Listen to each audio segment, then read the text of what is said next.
அன்பும் இருக்கும்படி நல்ல ஆண்டவரே, இந்த நல்ல காலை வேலைக்காக நாங்கள் உங்களுக்கு நன்றி செலுத்துகிறோம். இந்த நாளில் இங்கே வார்த்தையை கொடுக்கும்படி நீ பாராட்டின கிருபைக்காக நன்றியா. இந்த சபையில் இந்த வார்த்தையை கவனிக்கட்டும், ஒவ்வொருடைய இதயத்தையும் நீ திறந்தள்ளும்.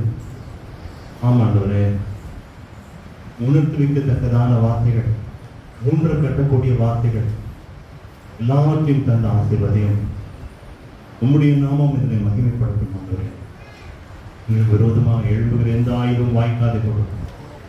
தேவரே, நீ சொல்லுகிற வார்த்தையை ஆசையோடு கேட்டு வந்திருக்கிறோம். அடியை மறைத்து நீர் வெளிப்படுவீரா, கர்த்தர் பெருகுவீரா. உடைய நாமம் மகிமைப்படட்டும். இயேசுவின் நாமத்தில் பிதாவே,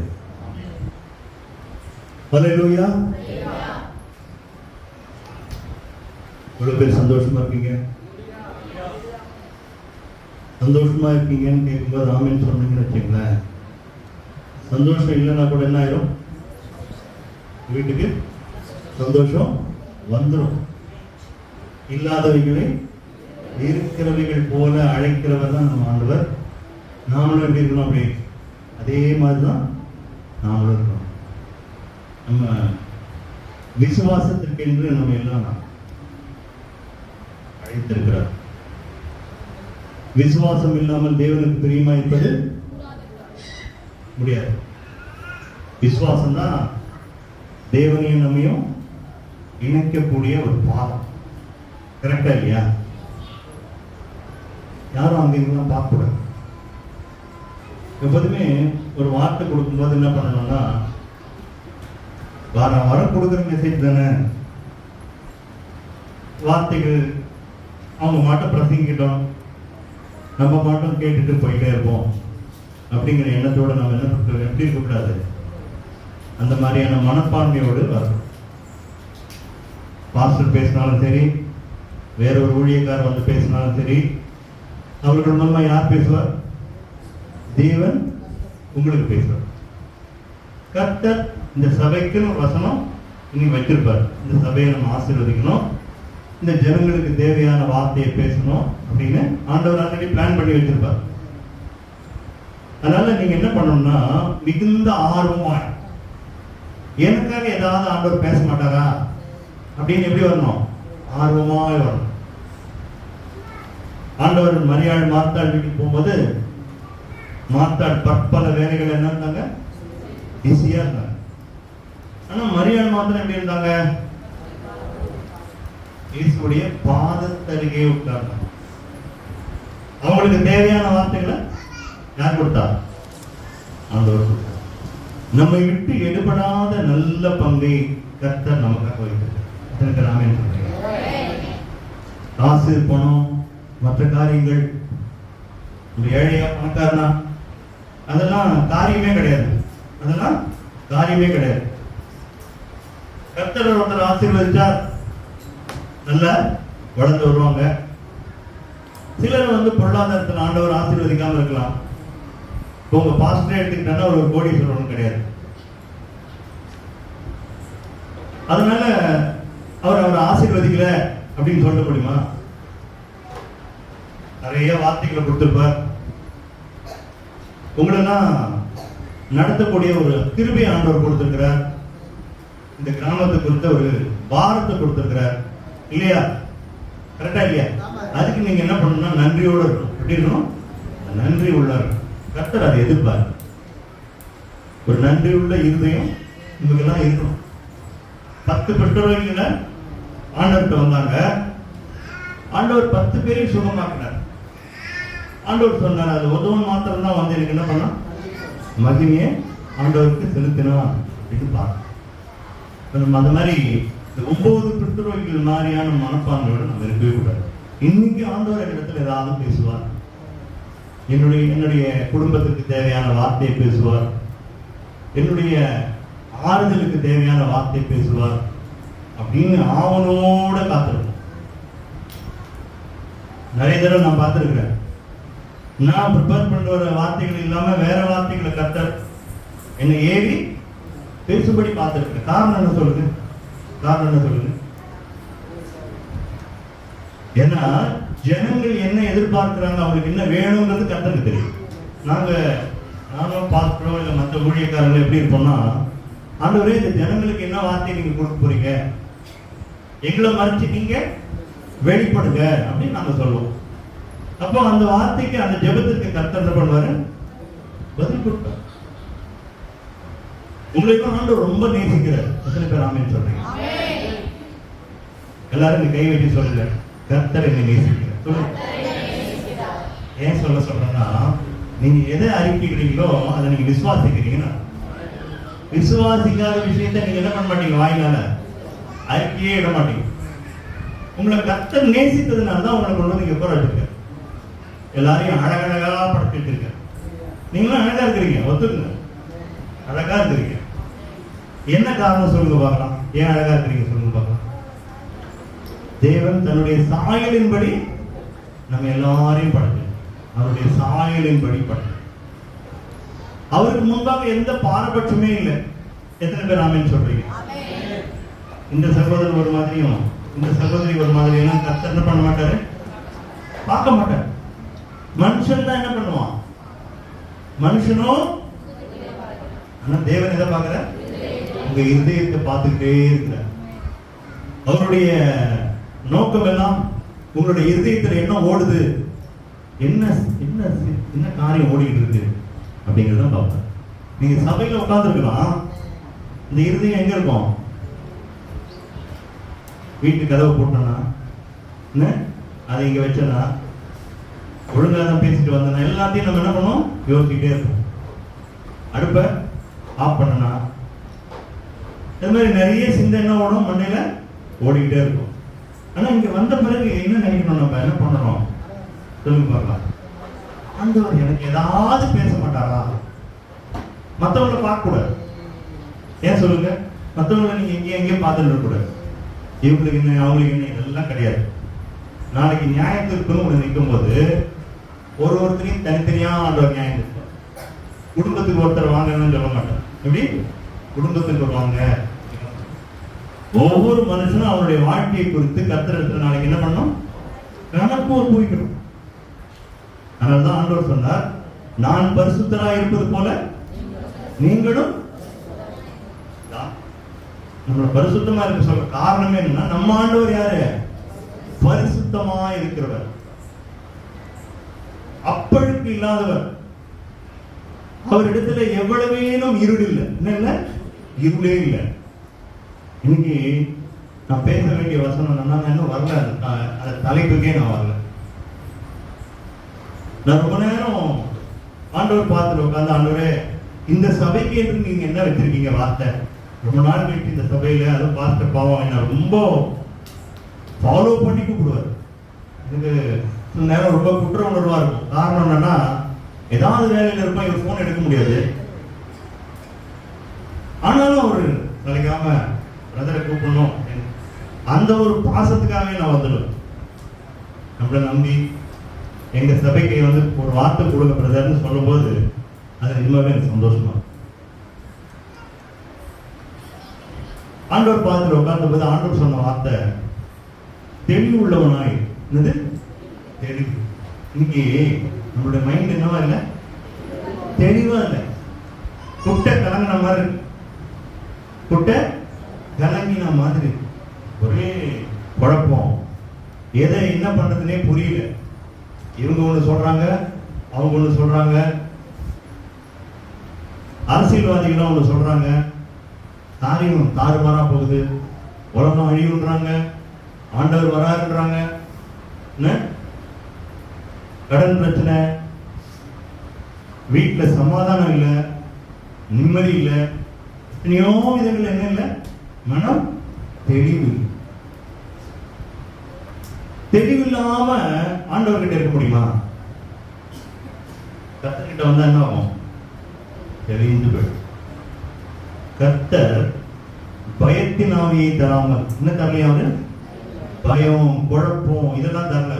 வேற என்ன கொடுத்தார், பலமும் அன்பும் தெளிந்த புத்தியும் மரணம் கொடுத்திருக்காரு. நீங்க ஒண்ணும் இல்ல, பயந்து உங்களுக்கு பயம் குழப்பம் வந்தா யார்கிட்ட போகணும், முதல்ல யார்கிட்ட போகணும், சொல்லுங்க. பக்கத்து வீட்டுக்காரங்கிட்டயா இல்ல பாஸ்டர் கிட்டயா?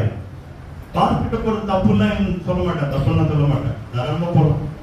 அவர் உங்களுக்காக ஊழியக்காரர், கண்டிப்பா உங்களுக்காக ஜெபம் பண்ணுவார், ஆறுதலான வார்த்தையை சொல்லுவார், அதெல்லாம். ஆனா எல்லாத்துக்கும் மேல எங்க போனோம்? எங்க போனோம்? கர்த்தர் இடத்துல போனோம். ஏன்னா கர்த்தர் ஏதாவது ஒரு வார்த்தையை உங்களுக்காக வச்சிருக்கார். அவரிடத்துல ஆலோசனை உண்டு. அவர் பேர் ஆலோசனை கர்த்தர். நீங்க எந்த காரியத்துக்காக கர்த்தர்கிட்ட போலாம். நான் ஒரு சாட்சி. நான் ஆண்டவர்கிட்ட நிறைய காரியங்கள் ஆல்மோஸ்ட் 100% எந்த விஷயமா இருந்தாலும் ஆண்டவர்கிட்ட சொல்லாம செய்ய மாட்டேன். அதை பழக்கமா வச்சிருக்கேன். ஆண்டவர் வந்து என்னோட அப்பா. எத்தனை பேருக்கு அப்பா? அவரை ஆண்டவர்னு சொல்லி கொண்டு போய் தள்ளி இந்த இந்துக்கள் வந்து கடவுளை கொண்டு போய் எங்கேயோ ஜெயில போட்டு வைக்கிற மாதிரி, ஜெயில் தான் போட்டு வைக்கிற மாதிரி கதவெல்லாம் போட்டுட்டு நீங்க இங்கே இருங்க, நாங்க எங்க வீட்டுக்கு போறோம் போயிடுவோம். அப்படி நம்ம ஆண்டவர் என்ன பண்ண முடியாது. அவர் எல்லா இடங்களிலும் வியாபித்து இருக்கிறவர். எல்லாத்துக்கும் மேல இன்னொரு விஷயம் என்னன்னா, நம்ம இருதயங்களில வாசம் செய்கிறது, நம்மை ஆலயமாக்கி அழகு பார்க்கிற தேவன். எப்படி ஆலயம்னா நீங்க நினைக்கிற மாதிரி இந்த கட்டடம் மட்டும் ஆலயம் கிடையாது. யாருன்னா ஆலயம்? பரிசுத்த ஆவி உங்களில் வாசமாய் இருக்கிறாரே, நீங்களே அந்த ஆலயம். ஆலயத்தை நம்ம எப்படி வச்சுக்கணும்? சுத்தமா வச்சுக்கணும். இந்த ஆலயத்தோட ஏதாவது அழைப்பு பண்ணுவீங்களா? தவறான காரியங்கள் பண்ணுவீங்களா? இல்ல எச்சில் துப்புவீங்களா? எதுவும் பண்ண மாட்டீங்க. காரணம் என்ன? ஆண்டவர் இங்க பிரசன்னமா இருக்கிறார். இது தேவாலயம், சர்ச்சு. ஆனா நம்ம இதை மட்டும் எப்படி வச்சிருக்கோம்? சொல்லுங்க, எப்படி வச்சிருக்கோம்? எல்லா குப்பையும் வச்சிருக்கிறோம். வச்சிருக்கோமா இல்லையா? உண்மையை சொல்லுங்க. திட்டுறோம், தவறான வார்த்தைகளை பேசுறோம், தேவையில்லாத சிந்தனைக்கு நம்மள இடம் கொடுக்கிறோம், நிறைய தப்பான பழக்கங்களுக்கு அடிமையாகிறோம். ஆனா நம்ம என்ன சொல்றோம்? நம்ம இத ஆலயம்னு சொல்றோம். அதுல ஆண்டவர் வாசமா இருப்பாரா? இப்பதான் வாசமா இருப்பார். நீங்க இப்ப சொல்றீங்க. இப்போ ஆலயத்துல வாசமா இருக்கணும்னு ஆண்டவர் விரும்புகிறார். ஆனா நம்ம எப்படி வச்சுக்கிறது இல்ல? எப்படி வச்சுக்கிறது இல்ல?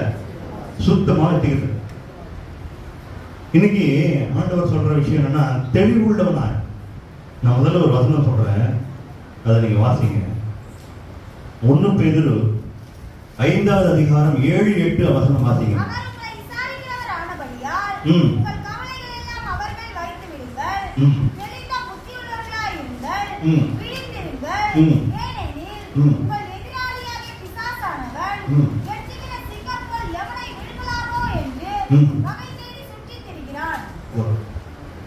அவர் உங்களை விசாரிக்கிறவரானபடியினால். யார் விசாரிக்கிறார்? இந்த வசனம் எத்தனையோ தடவை நீங்க கேட்டிருப்பீங்க. விசாரிக்கிறது என்னது? விசாரிக்கிறது என்னது?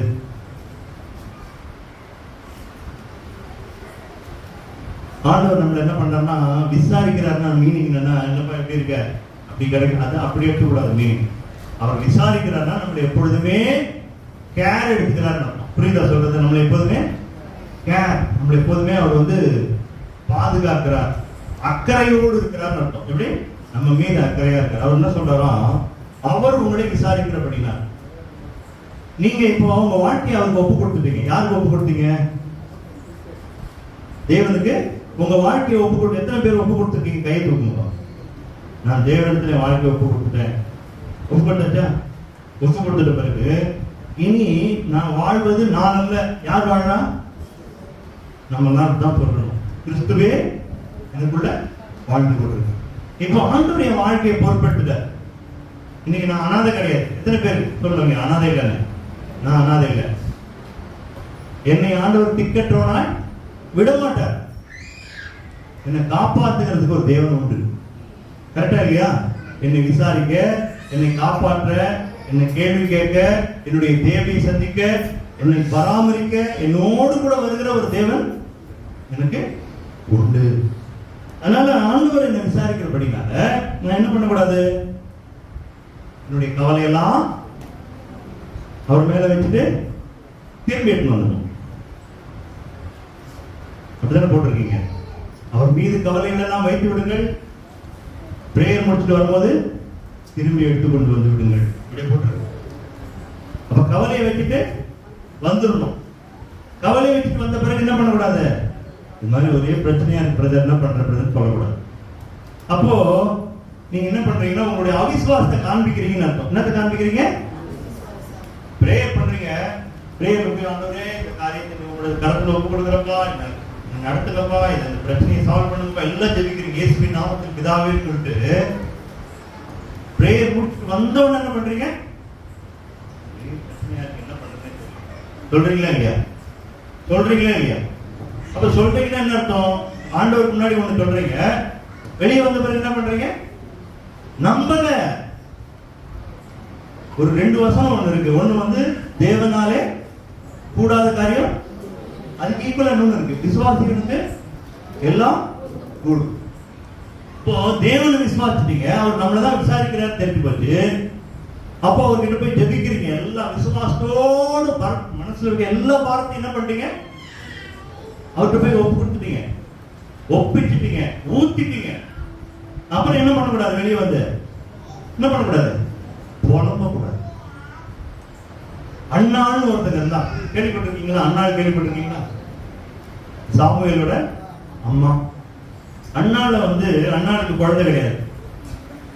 அண்ணாளுடைய சக்காலத்தி, அண்ணாளுடைய அதாவது இன்னொரு செகண்ட் ஒய்ஃப், அவங்க என்ன பண்ணாங்க? இவங்கள மனநோவு உண்டான மாதிரி அவங்களுக்கு குழந்தை இருக்குது, இவங்களுக்கு என்ன இல்லை, குழந்தை இல்லை. இவங்களை குத்தி குத்தி காட்டுறது, எப்ப பார்த்தாலும் எதையாவது பேசுறது, நீ சதிக்கப்பட்டவ, நீ சரி கிடையாது, கடவுள் உன்னை பிடிக்கவே இல்லை, இப்படி சொல்லிட்டே இருக்கு. அப்படியே நச்சு. அவங்களுக்கு மனசு ரொம்ப மனவேதனை, அவமானம், நிந்த. இது பேர் என்னது? நிந்த. நிந்த. அவங்க என்னமோ நம்மளை போட்டு திட்டுறாங்க, நம்மளை இப்படி வச்சிருக்காரு ஆண்டவர், இப்படி கேவலப்பட்டுட்டாரே இவங்க மத்தியில அப்படின்னு அவங்களுக்கு என்ன ஆயிடுச்சு? வேதனை. அவங்க ஒரு காரியம் பண்ணாங்க, நல்ல காரியம். பக்கத்து வீட்டுல போய் புலம்பல, எதிர் வீட்டுல போய் புலம்பல. யார்கிட்ட போய் புலம்புனாங்க? நேரம் ஆலயத்துக்கு போனாங்க. ஆலயத்துல போய் அவங்க வாய் மட்டும், உதடு மட்டும் அப்படியே அசையுது, பேச்சு எதுவும் வரல. ஏலி வந்து பாக்குறாரு, அதான் ஆசாரியர் வந்து பாக்குறாரு, ஏதோ வெறித்தவளை போல குடித்தவளை போல இருக்கிறாள். அங்க போட்டிருக்க வசனம், அண்ணாள் வந்து தன்னுடைய இருதயத்தை ஊற்றி விட்டான்னு போட்டு. ஊற்றினா ஒரு டம்ளர்ல தண்ணி இருக்குல்ல, டம்ளர்ல தண்ணி இப்படி ஊத்திட்டானோ என்ன ஆகும்? சொல்லுங்க. டம்ளர்ல தண்ணி எடுக்கிறீங்க, இப்படி ஊத்துறீங்க, என்ன ஆகும்? எல்லாம் காலியா போயிடும். உள்ள ஏதாவது இருக்குமா? அப்புறமா துக்க முகமா இல்லைன்னு போடுறது. என்னவா இல்ல? இத சொல்லியாச்சு, கர்த்தர் எடுத்துட்டு போய் எல்லா பிரச்சனையும் சொல்லியாச்சு. அப்புறமா என்ன இல்லவோ? துக்க முகமா இல்ல. முடிஞ்சு போச்சு. கர்த்தர் ஜெபத்தை கேட்டாச்சு, எல்லாத்தையும் சொல்லியாச்சு. இனிமே அற்புதம் மட்டும் தான் நடக்கணும். எத்தனை பேர் ஆமென் சொல்றீங்க? இதே அண்ணாளுடைய வாழ்க்கை உங்க வாழ்க்கையில் நினைச்சுக்க, நான் தான் அண்ணாள் அப்படின்னு நீங்க நினைச்சுக்க. உங்களுக்கு நின்ற கஷ்டம், வேதனை, கடன் பிரச்சனை எல்லாம் நினைச்சுக்கங்க. உங்களை விசாரிக்கிறதுக்கு ஒருத்தர் இருக்கிறார். அது பாஸ்டர் கிடையாது, நான் கிடையாது. யாரு? உங்களை உண்டாக்கினவர், என்னை பெற்றெடுத்தவர், என்னுடைய தகப்பன், ஆபிரகாமின் தேவனும் ஈசாக்கின் தேவனும் யாக்கோபின் தேவனும் ஆகிய கர்த்தர் என் தகப்பன். ஆமென் சொல்லுங்க. அவரின் தகப்பன் சொல்லுங்க. வாயில எப்பொழுதுமே கர்த்தர் என் தகப்பன். எப்பவுமே ஆண்டவரே ஆண்டவரே ஆண்டவரேன்னு ஜெபிக்க வேண்டாம். ஆண்டவரே ஜெபிக்கிறது தப்புன்னு சொல்லல நான். ஆனா எல்லாத்துக்கும் மேல ரொம்ப முக்கியமானது சொல்லுங்க, அப்பான்னு சொல்லு. என்ன சொல்லணும்? அப்பா. அப்பாவுக்கு க்ளோஸா ஏதாவது உண்டா? அப்பா மாதிரி ஒரு ரொம்ப அன்பான தொடர்பு ஏதாவது உண்டா? அவர் உங்கள் பிதா அப்படின்னு இயேசு என்ன பண்ணாரு? அவர் வந்து இன்ட்ரோடியூஸ் பண்றாரு. இவர் தான் உங்கள் பிதாவா இருக்கிறார். இன்னைக்கு ஏன் தெளிவில்லை, மைண்ட் ஏன் தெளிவா இல்லைன்னா காரணம் என்னன்னா, நம்ம விசுவாசமா தேவனிடத்துல போய் கேட்டுட்டு அதுக்கப்புறம் அந்த விசுவாசத்தை விட்டுட்டு வெளியே வந்து என்ன பண்றோம்? குழப்பம். அவிசுவாசத்துக்கு திரும்பி வரும். உண்மையான விசுவாசம் இல்லை. ஜெபத்துல ஒன்று பேசுறோம், மனுஷங்கிட்ட ஒன்று பேசணும். அதோடைய ரிசல்ட் என்னன்னா தெளிந்த புத்தி உள்ளவர்களாய். எப்ப தெளிந்த புத்தி வரும்? எப்ப தெளிந்த புத்தி வரும் சொல்லுங்க. பயம் இருந்தா தெளிந்த புத்தி வராது. இதாயிடுமோ அதாயிடுமோ, இந்த பிரச்சனை ஆயிடுமோ அதாயிடுமோ இதாயிடுமோ என்ன மனசு குழப்பமா இருக்கும். ஆனா தேவன் நம்மளுடைய சத்தத்தெல்லாம் கேட்டார். அண்ணாள் ஜெபித்தது போல நான் ஊத்திட்டேன். என் இருதயத்தில் உள்ள எல்லாத்தையும் நீங்க ஒண்ணு கூட மறைக்க வேணாம். என்ன பண்ணுவானா எதையும் மறைக்க வேணாம். பெரிய தப்பு பண்ணிட்டீங்களா, தேவனுக்கு விரோதமான ஏதோ ஒரு பாவம் செஞ்சிட்டீங்களா, ஆண்டவருக்கு போய் மன்னிப்பு கேளுங்க. என்ன பண்ணுங்க? மன்னிப்பு கேளுங்க. கர்த்தர் உங்களுடைய ஜெபத்தை கேட்க ஆயத்தமா எப்பொழுதும் இருக்கு. எப்படி இருக்க? ஆயத்தம். Always ready to hear your prayer. உங்களுடைய ஜெபத்தை கேட்பதற்கு ரொம்ப சந்தோஷமா இருக்கு. ஜெபம்ங்கிறது எப்படின்னா, அப்பா கிட்ட போய் தன்னுடைய ஒரு பிள்ளை போய் தன்னுடைய காரியத்தை எல்லாம் சொல்வதுக்கு பேர் தானது ஜெபம். ஜெபம்னா நீங்க நினைக்கிற மாதிரி ஒரு பேட்டர்ன் மாதிரி ஆண்டவரே அது இது ஹல்லேலூயா அப்படி இப்படிலாம் போட்டாதான் ஆண்டவர் கேட்பார் அப்படின்னா கிடையவே கிடையாது. நீங்க உங்களுடைய சொந்த பாஷையில போய் பேசலாம். எப்படி? சொந்த பாஷை சாதாரண போய் இப்ப நீங்க மைக்கில் நீங்க ஜெபிக்க சொல்ற பார்த்து நீங்க ஜெபிக்க ஏதோ ஒரு மாடல்ல ஜெபிக்க தப்பு கிடையாது. எல்லாத்தையும் கர்த்தர் கேட்டுக்கொண்டுதான் இருக்க. கேட்கறாரு இல்லையா?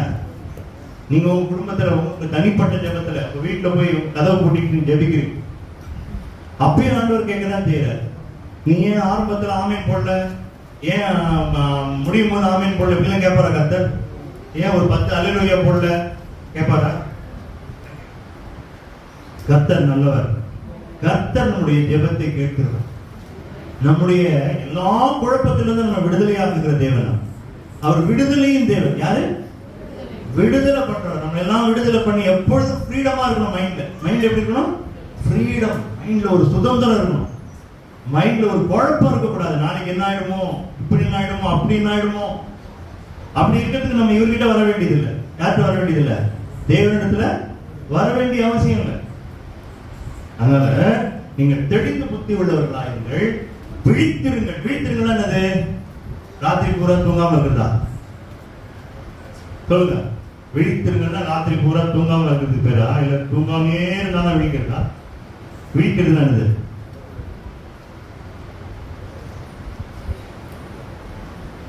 மந்தமா இல்லாம இருக்கிறது, அலர்ட்டா இருக்கு. எப்படி? அலர்ட்டா என்ன நடக்குதுன்னு தெரிஞ்சுக்கிறது. நம்மளை சுத்தி என்ன நடக்குது, நம்ம என்ன நிலையில இருக்கிறோம், அதுக்கு பேர் தான் விழித்திருக்கு. நீங்க குழப்பத்தில் இருந்தீங்கன்னா விழித்திருக்கலன்னு அர்த்தம். தெளிவா இருந்தீங்கன்னா விழித்திருக்கீங்க. புரியுதா உங்களுக்கு நான் சொல்றது? புரியுதா? தெளிவா இருந்தீங்கன்னா நீங்க விழித்திருக்கீங்க அப்படின்னா. அடுத்த வசனம் போட்டிருக்கு, நீங்கள் தெளிந்த புத்தி உள்ளவர்களாயிருங்கள், விழித்திருங்கள், ஏனெனில் உங்கள் எதிராளியான பிசாசானவன் சொல்லுங்க எவனை விழுங்கலாமோ என்று வகை தேடி. இப்போ புரிஞ்சு இந்த வசனம் உங்களுக்கு புரிஞ்சு? எத்தனை பேருக்கு புரியும் இந்த வசனம்? எத்தனை பேருக்கு இந்த வசனம் புரியும்? ஒரு 4-5 பேருக்கு தான் புரியும். இப்ப நீங்க குழப்பத்தோடு இருக்கிறீங்க, ஏதோ பிரச்சனை, யார் போனாலும் பிரச்சனை இல்லாம இல்ல. காலத்துல இருந்து ஆரம்பிச்சு எனக்கு ஆரம்பிச்சு உங்களுக்கு ஆரம்பிச்சு பிரச்சனை இல்லாத மனுஷனே கிடையாது. இப்ப இந்த பிரச்சனையை நான் எப்படி சமாளிக்கிறது? எந்த பிரச்சனை ஒண்ணு வச்சுக்காதே, உங்க மைண்ட்ல வச்சுக்காது. உங்களுக்கு தான் தெரியும் உங்க குடும்பத்துல என்ன பிரச்சனை இருக்கோ அது உங்களுக்கு தெரியும். இப்ப நாங்க என்ன விசாரிக்கிறது யாரு இருக்கா? தேவன் இருக்கிறார். தேவன் போய் எல்லாத்தையும் சொல்லலாம். சொல்லிட்டுனா இல்லையா? என்ன பிரச்சனை நீங்க சொல்றீங்களா? பேரத்துல எல்லாம் போட்டுருக்குன்னு சொல்றீங்களா? அதே தான் நானும் சொல்றேன். நீங்க போய் கர்த்தர்கிட்ட எல்லாத்தையும் சொல்லலாம். சொல்லிட்ட பிறகு அவர் உங்களுக்கு விசாரிச்சாரு, உங்களுடைய ஜெபத்தோட கேட்டாலும் நீங்க விசுவாசத்தோட நீங்க என்ன பண்ணணும்? எந்த பிரச்சனையும் அந்த பிரச்சனையில இருந்து வெளியே வந்துடும். புரியுதா நான் சொல்றது? அந்த பிரச்சனைய விட்டு வெளியே வந்துடும். அது எப்படி பிரச்சனை முடியும்? பிரச்சனை இவ்வளோ பெருசா இருக்குது, நான் எப்படி அதை பத்தி நினைக்காம இருக்க முடியும்? அதை பத்தி நினைங்க, ஆனா குழப்பத்தில் இருக்காது. எப்படி நினைக்கணும்னா இந்த பிரச்சனையை கர்த்தர் பார்த்துக் கொள்வார். எப்படி? அந்த முடிவுக்கு போயிடும். இந்த பிரச்சனையை கர்த்தர் சொல்லியாச்சு. ஒண்ணு இல்ல, சிம்பிளா சொல்லுங்க. நீங்க ஏதோ ஒரு கவுன்சிலரை போய் பாக்குறீங்க, ஏதோ ஒரு எம்எல்ஏ போய் பாக்குறீங்க, ஏதோ ஒரு பிரச்சனையை போய் அவர்கிட்ட போய் சொல்றீங்க. அவர் உங்களுக்கு ரொம்ப தெரிஞ்சவர், நான் பாத்துக்கிறேன்பா, நான் முடிச்சு விட்டுறேன் அப்படின்னு அவர் சொன்னா உங்களுக்கு எப்படி இருக்கும்? மனுஷன் சொன்னா சந்தோஷப்படுவீங்க, மனுஷன் கிட்ட சொன்னா சந்தோஷப்படுறாங்க. தேவன்கிட்ட சொன்னா அவர் பண்ணுவாரோ மாட்டாரோ எனக்கு எப்படி தெரியும்? யாக்கோபு சொல்லிருக்கு, இருமனம் உள்ளவன் கர்த்தரிடத்திலிருந்து ஏதாவது பெறலாம் என்று எண்ணாதிருப்பானாக போட்டு. அப்படின்னு என்னது இருமனம்? என்னது இருமனம்? என்னது டபுள் மைண்ட். கிடைக்குமா கிடைக்காதா, கிடைக்குமா கிடைக்காதா, இதுக்கு பேர் தான் குழப்பம். கர்த்தரிடத்துல போனா கண்டிப்பா நடக்கும். விசுவாசமாய் கேட்கிற யாவருக்கும் கர்த்தர் செய்தே தீர்வார், அந்த காரியத்தை முடிச்சே தீர்வார். ஏன்னா விசுவாசத்தை கனப்படுத்துகிறவர் நம்ம ஆண்டவர். விசுவாசம் எங்க இருக்குதோ அங்க அற்புதம் நடக்கும். நீங்க விசுவாசத்தோட வந்தீங்கன்னா கர்த்தரிடத்திலிருந்து பெற்றுக்கொண்டு செல்வீங்க. எப்படி? தேவனிடத்திலிருந்து எதையாவது பெற்றுக்கொள்வீங்க. அதுதான் ஆண்டவர். அப்போ உங்கள் எதிராளியாகிய பிசாசனை என்ன பண்றான்? நீங்க ஆல்ரெடி குழப்பத்தில் இருக்கிறீங்க. என்ன ஆயிட்டீங்க? குழப்பத்தில் இருந்தா என்ன பண்ணுவாங்க? எப்படிடா இவனை விழுங்கலாம், எவனை விழுங்கலாமோ என்று வகை தேடி சுத்தி திரு. வகை தேடுறது, வகை தேடி சுத்தி திரு. எப்படி இந்த வீட்டுக்குள்ள நுழையிறது, இவன் பிரச்சனைய நம்ம எப்படி கொண்டு வர்றது, இவன் எப்படி மாட்டுவான், எப்படி மாட்டுவான். காரணம் நீங்க விசுவாசத்தோட இல்ல, தேவனிடத்துல கேட்டீங்கன்ற நம்பிக்கை இல்ல, கர்த்தர் செய்வார் என்ற விசுவாசம் இல்ல. அதனால என்ன பண்றான் பிசாசு? எப்படிடா உங்க வாழ்க்கையில் நுழையலாம், இவங்களை ஒரு வழி பண்ணான்னு நினைக்கிறேன். இன்னைக்கு அதுதான் எல்லாரும் வாழ்க்கையும் நடக்கும். இன்னொரு அருமையான வசனம் சொல்றப்ப,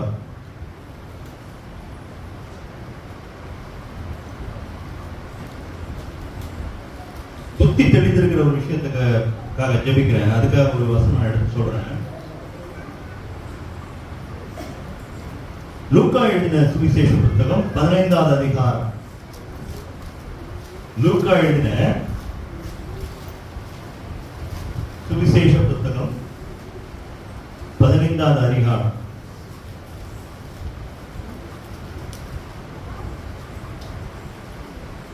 ஒரே நிமிஷம்.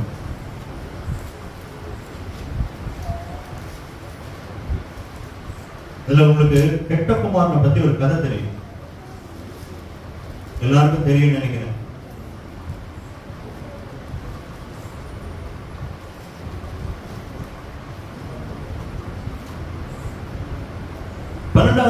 வசனத்திலிருந்து வாசிங்கம்மா. தகப்பனை நோக்கி, தகப்பனே, ஆஸ்தியில் எனக்கு ஒரு பங்கு எனக்கு தர வேண்டும் என்றான். அந்தபடி அவன் அவர்களுக்கு தன் ஆஸ்தியை பங்கிட்டு கொடுத்தான். சில நாளைக்கு பின்பு இளைய மகன் எல்லாவற்றையும் சேர்த்துக் கொண்டு தூர தேசத்துக்கு புறப்பட்டு போய் அங்கே துன்மார்க்கமாய் ஜீவனம் பண்ணி தன் ஆஸ்தியை அழித்து போட்டான்.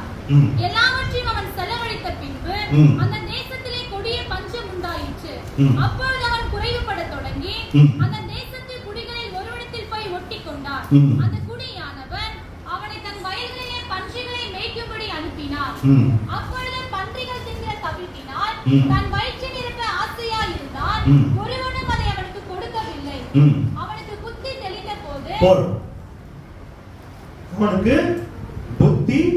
தெளிந்த போது அப்போ ஆண்டவர்கிட்ட போய் ஒரு கேள்வி கேட்கிறான்.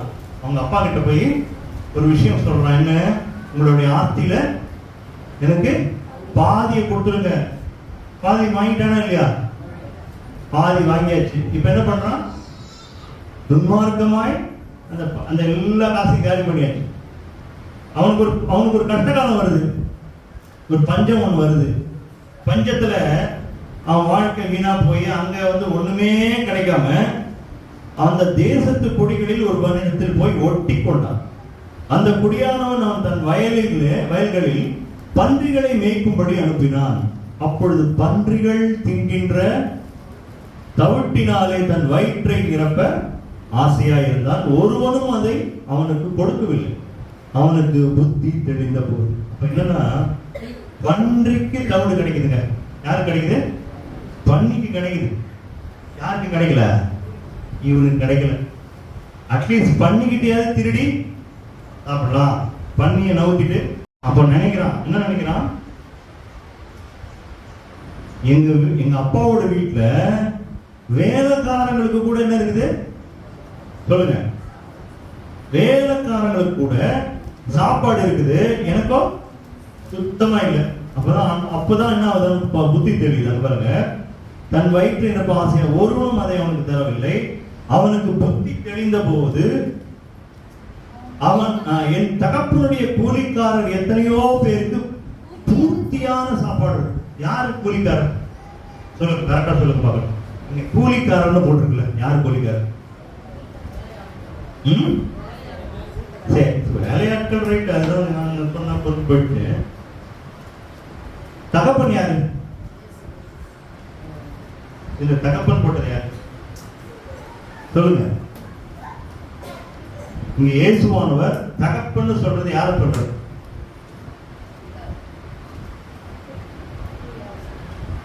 சொல்லுங்க.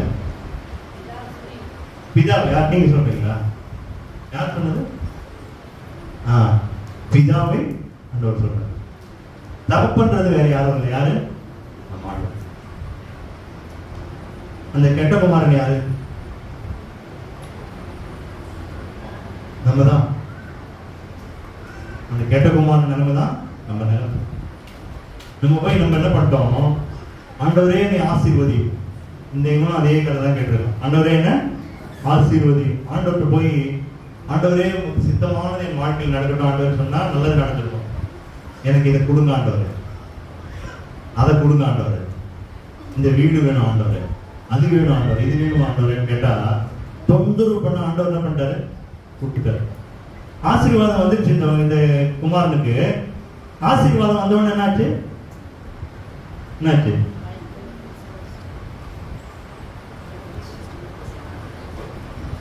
ஆசீர்வாதம் வந்துச்சு. நல்லா இருக்க வேண்டியதானே? நல்லா இல்லையே? அவரோட ஆஸ்தி கொடுத்துட்டு போறாரு. எனக்கு கொஞ்சம் கொடுங்கன்னு வாங்கி போயிடுது. ஆண்டவர் விட்டு ஓடிடுது. ஓடின என்ன நிலைமையாவும்? இவன் நிலைமை தான். இவனுக்கு என்னாச்சு? ஆண்டவர் தான் வேணுட்டே பஞ்சத்தை அனுப்புறாரு. உங்க வாழ்க்கையில பஞ்சம் வந்ததா? ஆண்டவருக்கு நன்றி செலுத்துங்க. ஏன் சார் ஏன் வந்தது தெரியுமா? கர்த்தர் தான் வேணுட்டே உங்க வாழ்க்கையில பஞ்சத்தை அமைக்கும். எதுக்குன்னா என்ன தெரியறதுக்கு? புத்தி இது வரைக்கும் தெரியல உங்களுக்கு. நீங்க நினைச்சிட்டு இருக்கீங்க ஜெபம் பண்ண பெரிய ஆசீர்வாதத்தை கர்த்தர் கொடுத்துட்டார், நான் வாங்கிட்டேன், சந்தோஷமா போறேன்னு நினைச்சிருப்பீங்க. ஆனா அந்த ஆசீர்வாதமே இல்ல. நீங்க ஆசைப்பட்டு கேட்டது என்னது? நீங்க ஆசைப்பட்டு ஆண்டவர்கிட்ட எதையோ ஒன்று கேட்டதுனால கர்த்தர் கொடுத்தார். ஆனா அதை வச்சு நீங்க என்ன பண்ணீங்க? உங்க வாழ்க்கைய எடுத்துட்டீங்க. அதுதான் முக்கியம். எனக்கு இதுதான் வேணும். இந்த ஆசீர்வாதத்து மேலேயே நீங்க கவனமா இருந்தீங்க. அந்த ஆசீர்வாதம் ஒரு நாள் உங்களை விட்டு போயிடுச்சு. ஆனா ஆண்டவர் எப்போதுமே உங்களை கையை கரம் பிரித்தவரா உங்களை எதிர்பார்த்து என்ன பண்ணாரு? காத்து கொண்டு. இந்த கெட்ட குமாரன் வரான். எங்க இருந்து? அமெரிக்கா தேசம் போனானோ எங்க போனானோ எல்லா காசையும் காலி பண்ணிட்டு திருப்பி வரான். இப்போ பண்ணி சாப்பிடுற சாப்பாடு கூட தனக்கு கிடைக்கல. கரெக்டா இல்லையா? பண்ணி சாப்பிடுற தவிடு தெரியுங்களா உங்களுக்கு எல்லாம்? உங்களுக்கு கிராமத்துல இருக்கீங்க, நல்லா தெரியும். இந்த தவிடு கூட கிடைக்கல. தவிடு கிடைக்காத போது புத்தி வருது. எப்படி வருது? நான் அவர் புள்ள எங்க வீட்டுல வேலைக்காரங்கள நல்ல சாப்பாடு சாப்பிடுவோம். கரெக்டா இல்லையா? இப்ப இந்த இடத்துல போட்டிருக்கு புத்தி தெளிந்த போது. புத்தி தெளிந்த உடனே என்ன பண்ணுவான்னா தகப்பன் எடுத்து திருப்பி வந்துடும். கரெக்டா இல்லையா? நீங்க நம்ம புத்தி தெரிஞ்சவன நம்ம எங்க வந்தோம்? தகப்பன் இடத்துல ஓடி வந்து, ஆண்டவரே நீங்க தான்பா எல்லாம், உங்களுடைய ஆசீர்வாதம் அப்புறம்பா, நீங்க கொடுக்க போறீங்க. ஆனா எங்களுக்கு என்ன வேணும்? எங்களுக்கு என்ன வேணும்? நீங்க தான் வேணும். சொல்லுங்க எத்தனை பேரும்? ஆண்டவரே நீங்க தான் எனக்கு வேணும், வேற எதுவும் எனக்கு வேணும், நீங்க தான் வேணும், உங்களுடைய பிரசன்னம் வேணும். நீங்க எங்க கூட வாங்கப்பா, நீங்க எங்க கூட எல்லா இடத்துலயும் எங்க கூட நீங்க இருங்க, வேற எதுவும் எங்களுக்கு வேணும். நீங்க பார்த்துப்பீங்க. கர்த்தர் பார்த்து பார மாட்டாரா? நம்மளை படைச்ச அறிவுள்ளவருக்கு நமக்கு என்ன வேணும் தெரியுமா தெரியாதா? சொல்லுங்க, ஓப்பனா சொல்லுங்க. அவருக்கு தெரியுமா தெரியாதா? கை விட்டுருவாரா? அந்த நம்பிக்கையோட இருக்கு. ஆண்டவருக்கு எனக்கு என்ன வேணும்ன்றது நல்லா தெரியும். என் வாயிலிருந்து வார்த்தை வரதுக்கு முன்னாடி என்ன தெரியும் அவருக்கு? இவனுக்கு இது வேணும் அப்படின்னு. இப்ப வரான், புத்தி தெளியுது. இப்பதான் மைண்ட் சரியாகுது. கூலிக்காரனை யார் தெரியுமா? கூலிக்காரன் உண்மையான அர்த்தம் யாருன்னா தேவனை அறியாதவர்கள். யாரு? தேவனை அறியாதவர்கள். தேவனை அறிந்தவங்கன்னா அவர் பிள்ளையாயிடுவாங்க. இங்க என்ன போட்டிருக்கு யோவான்ல? அவரை ஏற்றுக்கொண்டவர் எத்தனை பேரோ அத்தனை பேர்களும் அவருடைய பிள்ளைகள் ஆகும்படி அதிகாரம் கொடுத்து. இவன் பிள்ளை, இவன் குமாரனா இருக்கிறான். ஆனா கூலிக்காரனா யாரு? கூலிக்காரனா யாரு? முகேஷ் அம்பானி, திருபாய் அம்பானி, அதானி எல்லாம் அவருடைய கூலிக்காரர். அவங்களுக்கு என்ன பண்ணார் ஆண்டவர்? பூர்த்தியான சாப்பாடு இருக்குது. நல்லோர் தீயோர் பொல்லாதவர் எல்லாரையும் ஆண்டவர் வாழ வைக்கிறார். இன்னைக்கு குமாரனாகி நாம நீங்க என்ன பண்றோம்? தவிட்ட போய் தின்னுட்டு இருக்கோம். கரெக்டா இல்லையா? பண்ணிக்கு கிடைக்கிற தவிடாது எனக்கு கிடைக்காதா? அந்த மோசமான நிலைமைக்கு என்ன காரணம்னா தேவனை விட்டு நீங்களும் நம்ம பிரிந்து போனோம். ஒத்துக்கிறீங்களா இல்லையா? யாரெல்லாம் தேவனை விட்டு பிரிந்து போனீங்களோ தவிடு கூட கிடைக்காது. என்ன கிடைக்காது? தவிடு கூட கிடைக்காது. ஆனா கூலிக்காரனுக்கு ஆகாரம் கிடைக்கும். அவன் அட்லீஸ்ட் ஏதாவது ஒரு கடவுள் இருக்கான்னு நினைச்சுட்டு இருக்கான். இவன் உண்மையான தகப்பனை விட்டு போயிட்டான். இன்னைக்கு புத்தி தெளிந்த ஒரு வாழ்க்கை வேணும். என்னன்னா, என் தகப்பன் என்னை எனக்கு தேவையான எல்லாவற்றையும் செய்கிறார் என்கிற எண்ணம் இருக்கு பாருங்க. அதுதான் புத்தி தெளிந்த வாழ்க்கை. புரியுதா? இன்னொரு வசனம் ஒண்ணு சொல்றேன், அது இன்னும் உங்களுக்கு நல்லா புரியும்.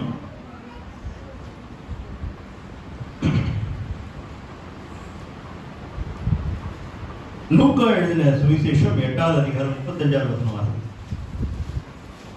அப்பொழுது சம்பவித்ததை பார்க்கும்படி ஜனங்கள் புறப்பட்டு இயேசுவினிடத்தில் வந்து பிசாசுகள் விட்டு போன மனுஷன் வஸ்திரம் தரித்து இயேசுவின் பாதத்தருகே உட்கார்ந்து புத்தி தெளிந்திருக்கிறதை கண்டு.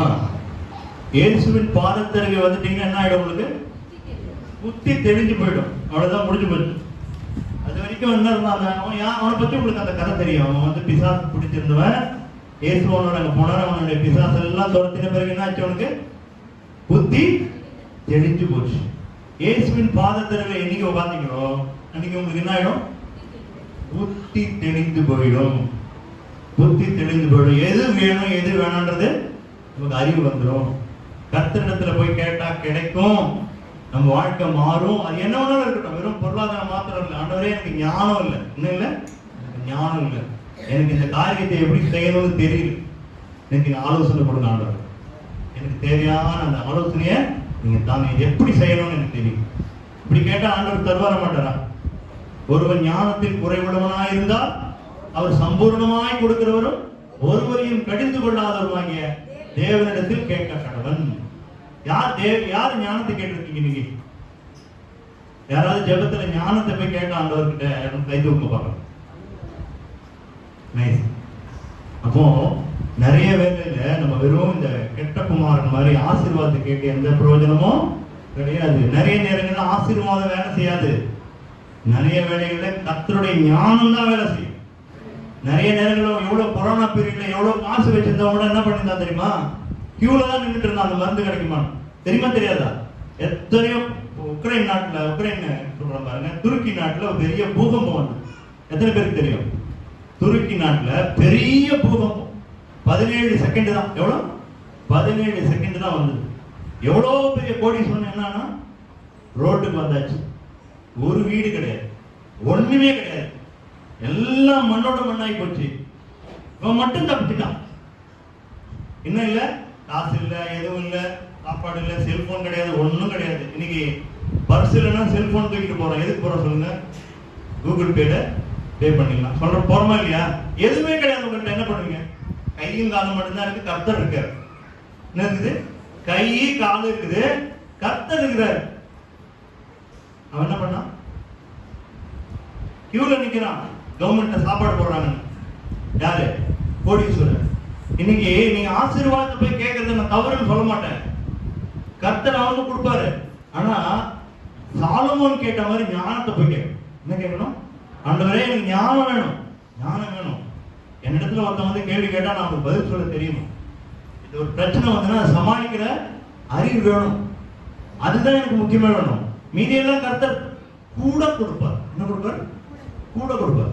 நீங்க ஒரு கடைக்கு போறீங்க, ஏதோ ஒரு மளிகை கடைக்கோ சூப்பர் மார்க்கெட்டோ போறீங்க, எண்ணெய் வாங்குறதுக்காக போறீங்க. என்ன வாங்க போறீங்க? எண்ணெய். போய் ஒரு சன்ஃபிளவர் ஆயிலோ கடலை எண்ணெயோ தான் வாங்க போறீங்க. கடலை எண்ணெய் வாங்கினா வந்து ஒரு ஷாம்பு பாக்கெட் இலவசம் சொல்றான்னு வச்சுங்க. நீங்க போய் ஷாம்பு பாக்கெட் கேட்பீங்களா, எண்ணெய் கேட்பீங்களா? நம்ம எல்லாம் இன்னைக்கு போய் ஷாம்பு பாக்கெட் கேட்டோம், கிஃப்ட் ஒன்று அது கூட ஃப்ரீ கொடுக்குறாங்க, அது கொடுங்க. அவன் என்ன சொல்லுவான் கடைக்காரன்? என்ன வாங்கினா இதை கூட கொடுப்போம். ஆண்டவரும் அதே தான் சொன்னார். தேவனுடைய ராஜ்யத்தின் நீதியின் தேடுங்கள், மற்றதெல்லாம் கூட கொடுப்பேன். ஃப்ரீயா போய் நீ கேட்டுட்டு இருக்க. என்னத்தை கேட்டுட்டு இருக்கோம்? இலவசமாய் கொடுக்கறதெல்லாம் என்ன பண்ணோம் நம்ம? கர்த்தர் இலவசமா கொடுக்கிறாரு. ஆதாமை ஏவாளை உண்டாக்குறதுக்கு முன்னாடி என்ன பண்றாரு? ஏதேன் தோட்டத்துல உண்டாக்குறாரு, நதிகள் எல்லாம் பாய விடுறாரு, மரங்கள் செடிகள் எல்லாம் வளர விடுறாரு, பழங்கள் எல்லாம் பண்றாரு. அதுக்கப்புறம் ஆதாம் உருவாக்குறாரு. ஆதாம் உருவாக்கின பிறகு இதெல்லாம் பண்ணாரா? இல்ல அதெல்லாம் உருவாக்கின பிறகு ஆதாம் உருவாக்குனாரா? உங்களுக்கு ஆதியாகமத்தில் படித்தாலே தெரியும். 1 இருந்து 3 அதிகாரத்துல எல்லாமே தெரிஞ்சு போயிடும். அப்ப கர்த்தர் நமக்கானது உண்டாக்கினாரா இல்லையா? எல்லாம் வச்சிருக்கிறாரா இல்லையா? அவருடைய மாளிகையில, அவருடைய ஸ்டோர்ல எல்லாமே இருக்கு. ஒண்ணுடாம இருக்குதுங்க. நீங்க ஜெபத்துல போய் தரிசனத்துல பார்த்தா கூட சிலருக்கு தரிசனமே காட்டுவார் ஆண்டவர். அவருடைய மாளிகையில், அவருடைய ஸ்டோர்ல எல்லாம் இருக்கு. நம்ம என்ன கேட்டுக்கிறோம் தெரியுமா?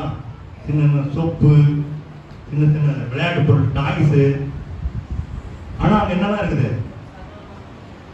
வைரம், வைடூரியம், தங்கம், வெள்ளி, பிளாட்டினம் எல்லாம் இருக்குது. நான் நிஜமாவே சொல்றேன், நினைக்காதீங்க. அவ்வளவு காஸ்ட்லியான ஐட்டம் இருக்கும்போது நம்ம என்ன கேட்கிறோம்? உங்களை வந்து ஒரு ஒரு மாளிகைக்குள்ள அனுப்புறாங்க. பெரிய மாளிகை, எது வேணாலும் எடுத்துங்கன்னு சொல்றாங்க.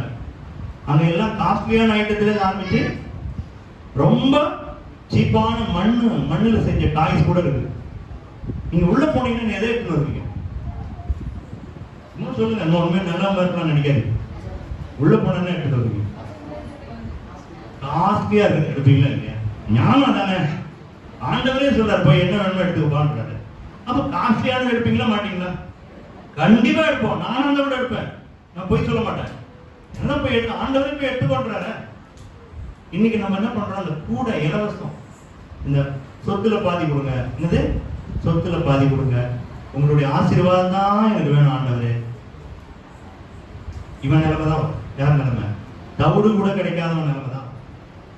ஆண்டவர்கிட்ட என்ன கேட்கணும்? ஆண்டவரே ஞானத்தை தான். ஆண்டவரே என்ன நடத்துக்கப்பா. என்ன பண்ணுங்க? ஒரு நாள் வாழணும். என்ன வாழணும்? ஒரு நாள் வாழ்வு. அப்படின்னு என்ன தெரியுமா உங்களுக்கு? உங்களுக்கு நீங்க சொல்லிக் கொடுக்கு. வாழ்க்கையில் மறக்காது. ஒரு நாள் வாழ்வு நடந்தது. நேற்றைய தினம் உங்க கையில் இருக்குதா?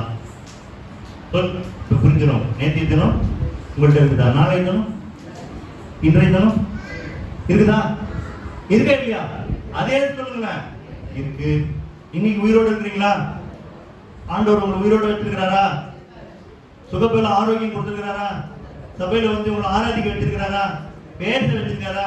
மூச்சு விடுறீங்களா? மூச்சு விடுறீங்களா? பாக்குறீங்களா? சந்தோஷம். கர்த்தருக்கு ஸ்தோத்திரம் சொல்லுங்க. இது வரைக்கும் சந்தோஷம் சொல்லுங்க ஆண்டவர். இதுதான் ஒரு நாள் வாழ்வு. என்ன பண்றீங்க? காத்தால கர்த்தருடைய பாதத்தில் போய் உட்காருங்க. எத்தனை பேர் காலை அதிகாலை ஜெபம் பண்ணுங்க? எத்தனை பேர் கை தூக்கு? அதிகாலையில நான் ஆண்டவர் பாதத்தில் போய் நான் உட்காருவேன். சரி, மற்றவங்க கை தூக்காதவங்களும் கூட நான் அவங்களை உற்சாகப்படுத்துறேன். என்ன பண்ணுங்க? அதிகாலையில என்ன பண்ணுங்க? உங்களுடைய முதல் பலனை கொடுங்க. என்ன பண்ண கொடுக்கணும்? கர்த்தருக்கு என்ன கொடுக்கணும்? முதல் பலன். முதல் பலன் என்னது? என்னது? எல்லாம் முதல். என்னுடைய சம்பளத்துல முதல்ல ஆண்டவருக்கு, என்னுடைய நேரத்துல ஆண்டவருக்கு, என்னுடைய எல்லாத்தையும் ஆண்டவருக்கு முதல்ல கொடுத்துருவேன். ஏன்னா அவருக்கு நான் மரியாதை கொடுக்குறேன். என் தேவனை நான் விரும்புறேன். அப்ப என்ன பண்ணுங்க? காத்தால எழுந்தவொடனே அந்த நாள் உங்களுக்கு கொடுத்துருக்காரா? ஒரு மணி நேரத்தை கர்த்தர் என்ன பண்ணுங்க? ஒரு 1 hour, முடிஞ்சா 2 மணி நேரம் பண்ணுங்க.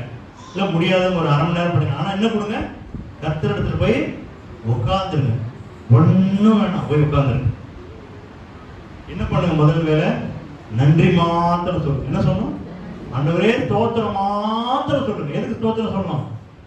சொல்லுங்க. உயிரோடு வச்சிருக்கிறீங்களாப்பா? கடன் பிரச்சனை, வீடு கட்டுறது, காலேஜ் சீட்டு, அதெல்லாம் அப்புறம். முதல் வேலை என்ன உயிரோடு வச்சிருக்கிறேன். எத்தனையோ பேர் நீங்க செத்து போயிட்டாங்க. நான் என்ன இருக்கேன்? உயிரோடு இருக்கேன். இதுக்கு முதல்ல நன்றி சொல்லுங்க. அதுக்கு சொல்லிட்ட பிறகு ஆண்டவரை கொஞ்ச நேரம் ஆராதிங்க. என்ன பண்ணுங்க? உங்க பிரச்சனைகளை லிஸ்ட் போடாதீங்க. அப்புறம் லிஸ்ட்ல அப்புறம் போட்டுக்கலாம். வெறும் என்ன பண்ணுங்க? நீங்க நல்லவர், நீர் நன்மை செய்கிறவர், என் வாழ்க்கையில் வெளிச்சமாய் வந்தி, நீரே என்னை ரட்சிக்கிறவர். சொல்லுங்க. நீரே வரப்புகிற ஆண்டவர், உம்மை போல தேவன் இல்லை. இப்படி புகழ்ந்து தள்ளுங்க அவர். அதுக்கு பேர் தான் ஆராதனை. அதுக்கு பேர் என்னது? ஆராதனை. இங்க பாஸ்டர் பாடினா நீங்க கூட பாடுறது பேர் மட்டும் ஆராதனை கிடையாது. எது ஆராதனை? நீங்க தனியா போய் கர்த்தரிடத்துல ஆராதிக்கிறதும் ஆராதனை தான்.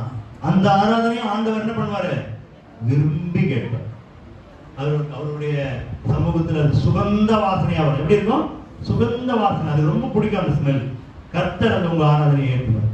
1/2 மணி நேரம் 1 மணி நேரம் கர்த்தர்கிட்ட போய் ஆண்டவரே நீங்க நடத்து. அப்புறமா உங்க ஜெபத்துல மனசுல என்னெல்லாம் வருதோ, உங்க குடும்பத்துக்காக, மற்றவங்க குடும்பத்துக்காக, சபைக்காக, ஊருக்காக, இந்திய தேசத்திற்காக, இதெல்லாம் என்ன பண்ணுங்க? அதுக்கு கொஞ்ச நேரம் செலவிடுங்க. இந்த ஜெபத்தெல்லாம் முடிச்சுட்டு தான் நீங்க என்ன பண்ணணும்? உங்க வேலையை பார்க்க, குளிக்கிறது, சாப்பிடுறது, பாத்ரூம் போறது எல்லாம். அதுக்கப்புறம் உங்க வாழ்க்கையை நீங்க தான் அப்புறம் தொடங்கணும். ஆண்டவர் பாதத்துல போய் கத்துட்டு உட்காரு. இவன் இந்த காரியத்தை செய்யல. யார் செய்யல? புத்தி தெரியாத ஆளுங்கள்லாம் என்ன பண்ணல? உங்க புத்தி தெரிஞ்சா யார் பாதத்துல போய் உட்காரும்? சொல்லுங்க. ஆண்டவர் பாதத்துல போய் உட்காருவன் தான் புத்தி தெரிஞ்சவன். அதனாலதான் ஆண்டவர் சொன்னாரு, மார்த்தாளே மார்த்தாளே என்ன பண்ண? நீ பற்பல காரியங்களை குறித்து கலங்கி தவிக்கிற. ஆனா மரியாள் தன்னை விட்டு எடுபடாத நல்ல பங்கு. என்ன பங்கு? நல்ல பங்கு யாரு? என் இயேசுதான் நல்ல பங்கு. நீங்க உங்களுக்கு எது கிடைக்குதோ இல்லையோ, இயேசுவை மட்டும் விட்டுறாரு. எனக்கு வேண்டியதெல்லாம் என் ஆண்டவர் இயேசு. என் இயேசுவை என்னையா பிரிக்கவே கூடாது. யாரையும் பிரிக்க கூடாது? என்னையும் இயேசுவையும் பிரிக்கவே கூடாது. அவரும் நானும் ஒன்றாய் இருக்கு. பவுல் சொல்றார் தீமோத்தேயுக்கு, நித்திய ஜீவனை நீ பற்றிக்கொள், அதை விட்டு விடாத, அதை விட்டு விடவே விடாத, எப்போதுமே நித்திய ஜீவனை பற்றிக்கொள். கடைசியா ஒரு வசனத்தை சொல்லி நான் முடிக்கிறேன்.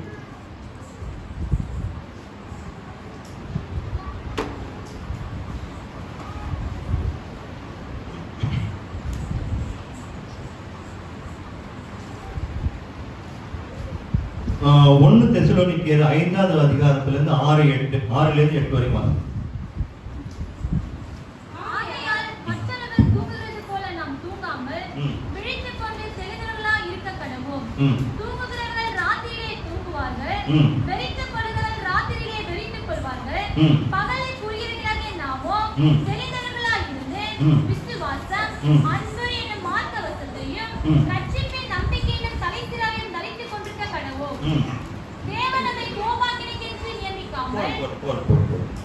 ஐந்தாவது அதிகாரத்துல நம்ம வாசிக்கிறோம். நீங்க வீட்டுல நேரம் இருந்ததுன்னா இந்த வசனத்தை, இந்த அதிகாரம் முழுவதும் வாசிச்சு பாருங்க.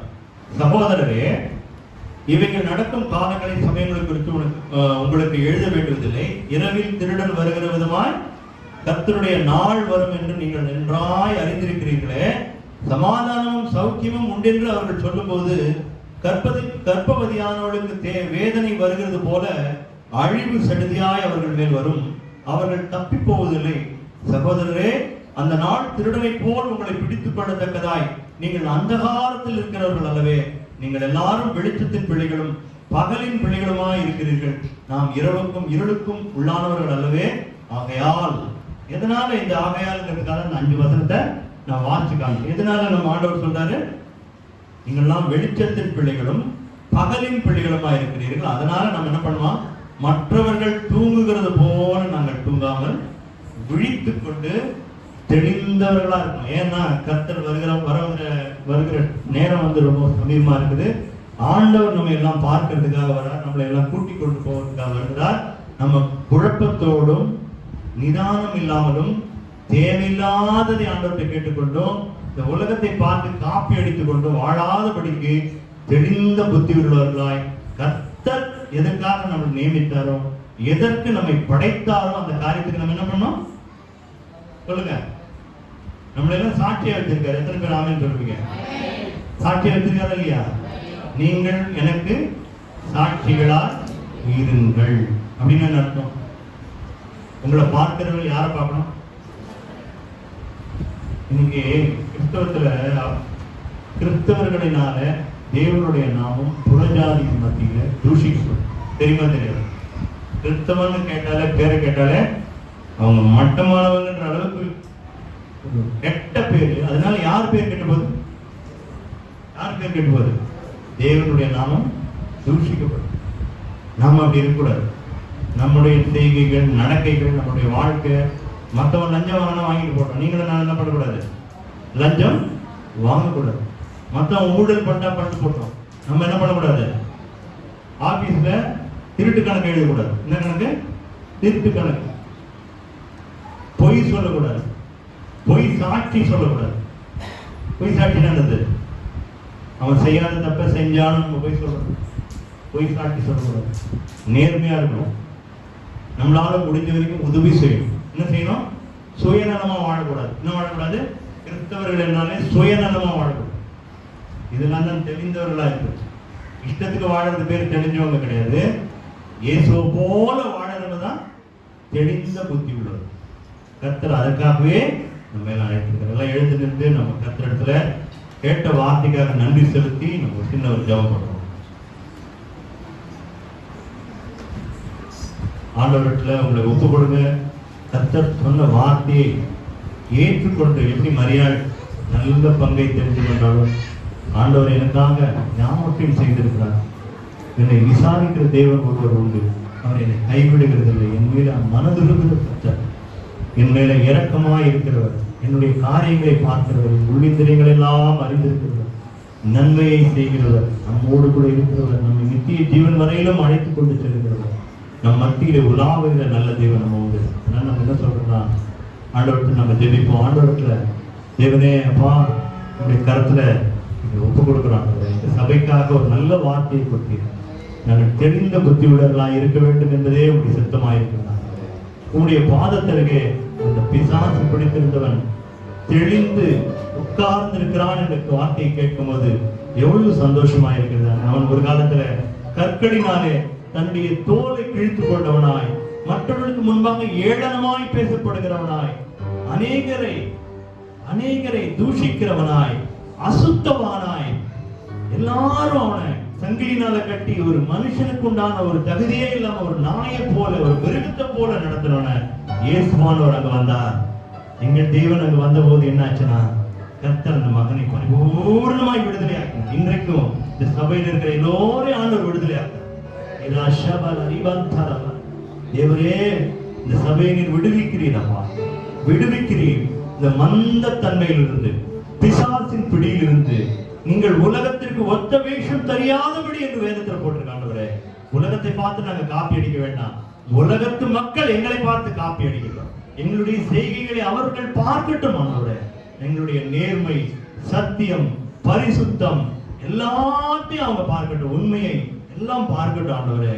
நாங்கள் தெளிந்த புத்தி உள்ளவர்களாய் அந்த மனுஷனை போல உடைய பாதத்தருகிலே எப்பொழுதும் உட்கார்ந்து இருக்கிற ஒரு மனுஷனாய் நாங்கள் இருக்கட்டும் ஆண்டவரே. அந்த மரியாள் தன்னை விட்டு எடுபடாத ஒரு நல்ல பங்கை தெரிந்து கொண்டாலே அந்த ஒரு மனப்பான்மை என் கர்த்தரிடத்துல எதாவது கிடைக்கும் என்று போவதல்ல, கர்த்தர் நன்மையை செய்கிறவர் என்ற விசுவாசத்தோடு என் வாழ்க்கையை ஒரு பொறுப்பெடுத்துக் கொண்டார். நான் அவருடைய பிள்ளை, நான் அநாதை கிடையாது, நான் என்னை திக்கற்றோடாய் நான் விடேன், நான் உன்னை விட்டு விலகுவதில்லை, உன்னை கைவிடுவதில்லை என்று சொல்ல நல்ல ஆண்டவர் என் பக்கத்தில் இருக்கிறார். நான் ஏதோ கல்லையோ மண்ணையோ விக்கிரகங்களையோ வணங்குகிறவன் அல்ல, தேவாதி தேவன் வானத்தையும் பூமியும் உண்டாக்கினவர், உண்மையே நான் வணங்குகிறேன் அப்பா, உண்மையே நான் பின்பற்றுகிறேன். நீர் எனக்காக சிலுவையில நீர் ரத்தத்தை சிந்திருக்கிறீர் அப்பா. இதோட ஒரு அன்பை காட்ட முடியாது. தன் சொந்த குமாரனே உங்களுக்காக ஒப்பு கொடுத்தார் என்று வேதத்துல பார்க்கிறோமே. ஆண்டவரே உமக்கு நன்றி.